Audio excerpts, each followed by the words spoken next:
우리 예수님께서 이 세상에 계실 날이 얼마 남지 않은 어느 날 제자들이 조용히 나와서 주님께 은밀하고도 간절한 청을 드렸습니다. 그것은 바로 주여 우리에게 믿음을 더하여 주십시오라고 하는 것입니다. 제자들이 이런 청을 드리기까지는 몇 차례 주님의 믿음이 적은 자들아라는 책망을 들은 적이 있기 때문에 그렇습니다. 예를 들어 이야기하면 한 번은 갈릴리 바다에서 풍랑을 만났을 때 그들은 당황하며 주무시는 예수님을 깨웠습니다. 선생님, 우리가 죽게 되었는데 돌보지 아니하십니까? 그때 주님께서 바다를 잔잔케 하신 후에 제자들에게 너희는 왜 그렇게 무서워하느냐? 어째서 믿음이 없느냐고 구중하셨던 일이 마가복음 4장 35절에서 41절에 나와 있지 않습니까?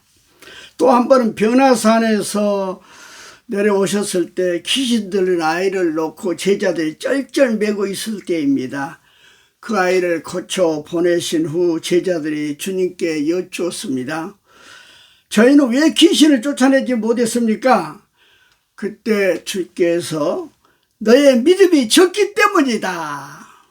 그러시면서 너에게 겨자씨 하나일 만한 믿음이라도 있으면 이 산을 향하여 여기서 저기로 옮겨라 해도 그대로 될 것이요 너희가 못할 일이 없을 것이라고 마태복음 17장 14절에서 21절 본문에서 말씀하고 계신 것입니다.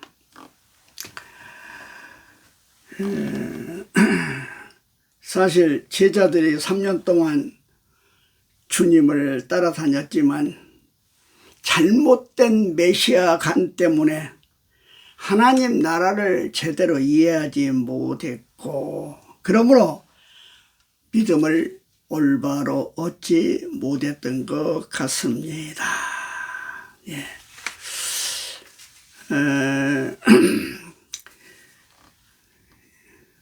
여기서 사도들의 간청을 들으신 예수님께서 너에게 겨자씨만한 믿음이 있으면 산을 옮겨 바다를 메울 것이다 하는 비유적인 말씀을 하셨는데 이 말씀 속에 우리는 믿음에 대하여서 세 가지를 찾아볼 수가 있습니다. 첫째는 믿음의 본질이고 두 번째는 믿음의 능력이고 그리고 믿음을 더하는 것이 어떤 것인가를 우리가 깨달을 수가 있습니다. 먼저 믿음의 본질입니다. 믿음의 본질은 오늘 성경은 뭐라고 이야기합니까? 겨자씨 하나일 만한 믿음이 있으면 그렇게 말씀하십니다. 이건 바로 믿음의 본질을 말씀하신 것으로서 겨자씨에게 배울 수 있는 교훈은 뭐냐면 씨 중에 가장 적은 씨요. 콧바람에도 날아가 버릴 수 있는 그런 씨지만은 그 속에 생명이 있다고 하는 사실인 것입니다. 그러므로 지금 비록 하늘에 보잘것없는 작은 씨 같지만 그것이 땅에 심겨지면 하면 싹이 나고 자라기 시작하여서 새가 깃들 수 있는 그런 나무가 될 수 있다고 하는 이야기인 것입니다. 믿음은 바로 이와 같이 생명인 것입니다. 우리가 성공과 실패의 차이를 무엇이라고 생각합니까? 그것은 지극히 적은 것이지만 생명이 있는 것에 관심을 두고 내가 최선을 다하느냐 그렇지 아니느냐에 달려 있는 것이라고 볼 수가 있겠습니다. 두 번째 믿음의 능력에 대한 말씀입니다. 믿음의 본질을 말씀하신 주님은 믿음의 능력에 대하여서 말씀을 하신 것 아니겠습니까? 그것이 바로 뭐냐면 겨자씨만한 믿음이 있으면 산을 옮겨서 바다를 메울 수 있다고 하는 이야기인 것입니다. 여러분, 계자씨와 산, 이 대조야말로 상상할 수 없는 그런 놀라운 대조라고 말할 수 있지 않겠습니까? 계자씨 하나만한 믿음이 산을 옮길 수 있다는 사실, 이것이 바로 뭐냐면 믿음의 능력이라는 것입니다. 인간에게 있어서 가장 그러면 높은 산이 뭘까요? 저는 죽음이라고 생각합니다. 인간은 누구나 이 죽음 앞에서는 절망할 수밖에 없습니다. 네. 그래서 옛날부터 지금까지 많은 사람들이 죽음을 이겨보려고 했지만은 그 죽음의 산은 넘지를 못했습니다. 그러나 여러분, 죽음의 산을 넘는 분이 있습니다. 그분은 오직 예수 그리스도뿐인 것입니다. 이것이 바로 계자씨 하나의 믿음이 가져다 준 놀라운 능력인 것입니다. 그러므로 우리가 이런 믿음의 능력을 가질 때에 우리는 진정으로 자유인이 될 수 있다고 하는 사실을 믿으시기를 바랍니다. 다음 마지막으로 어떻게 하면 믿음을 더할 수 있느냐 하는 이야기인 것입니다. 지금까지 믿음의 본질과 믿음의 능력을 말씀드렸습니다만, 그러면 우리가 어떻게 이러한 믿음을 제자들이 요청한 것처럼 더 가질 수 있냐는 이야기입니다. 예수님은 한 비유로 그런 말씀하셨습니다. 종의 비유를 이야기했어요. 종의 비유. 네. 종이 주인을 위해서 하는 모든 일은 당연한 것이고, 그리고 주인은 그 종에게 수고했다고 말하지 않는다는 이야기입니다. 종 역시 주인이 수고했다 하고 여러 가지 후한 어떤 보상을 해준다 할지라도 종은 그것을 거절할 수밖에 없습니다. 왜냐? 나는 종으로서 당연히 할 일을 한 것뿐입니다 라는 이야기 아니겠습니까? 그러므로 이 예수님이 이 종의 비유를 말씀하심으로써 믿음을 더하는 길을 우리에게 보여주는데, 결론적으로 말한다면 순종과 겸손에서 믿음이 생긴다고 하는 이야기인 것입니다. 네.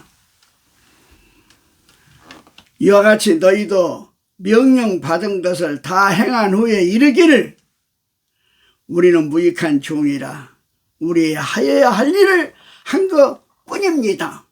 이거의 종의 자세란 이야기입니다. 주인에 대한 순종과 겸손의 자세라고 볼 수가 있겠습니다. 그렇습니다. 우리는 다 그리스도의 종들입니다. 그리스도께서 우리를 피로 값을 지불하고 산 종들입니다. 그래서 고린도전서 6장 19절에서 20절에 보면 너희는 너희 것이 아니라 값으로 산 것이 되었으니 그런즉 너희의 몸으로 하나님께 영광을 돌려라, 그렇게 말씀하고 계십니다.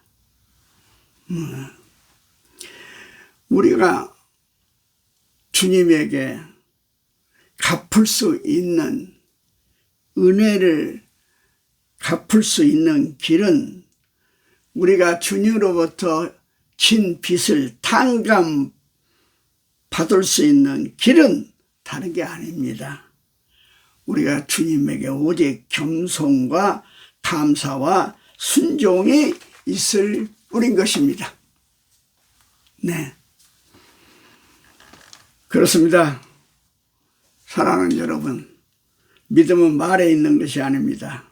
무조건적으로 순종하는 생활에 있는 것입니다. 풍랑이 몰아쳐도 당황하지 않고 자기가 걸어가는 순종의 길을 계속할 때에 풍랑은 지나고 잔잔한 바다가 우리를 맞이할 것이며, 우리가 그 어려운 세상 속에서도 그리스도를 바라보면서 믿음의 행진을 계속할 때 악마는 패주하고 말 것입니다. 어떤 험준한 산이 우리의 인생길을 가로막는다고 하더라도 두려워하거나 주저함이 없이 우리 앞서가시는 그리스도만을 바라볼 때 우리 앞에 길이 열리는 것입니다. 네. 우리가 이 세상에서 참으로 성공과 승리와 기쁨을 얻기 위해서는 우리가 게하시와 같은 믿음을 갖고, 그 생명의 능력이 있는 믿음을 갖고, 그리고 그 믿음을 통하여서 능력을 우리가 행하고, 그래서 그런 믿음을 얻기 위해서는 우리가 그리스도의 종으로서 나의 주인 되시는 주님께 절대적으로 겸손히 순종하고 감사하는 인생을 살 때에 우리의 인생은 성공하는 인생, 기쁨의 인생, 축복의 인생이 될 줄로 믿습니다. 여러분에게 믿음이 더해지는 역사가 있기를 주의 이름으로 축원합니다. 아멘.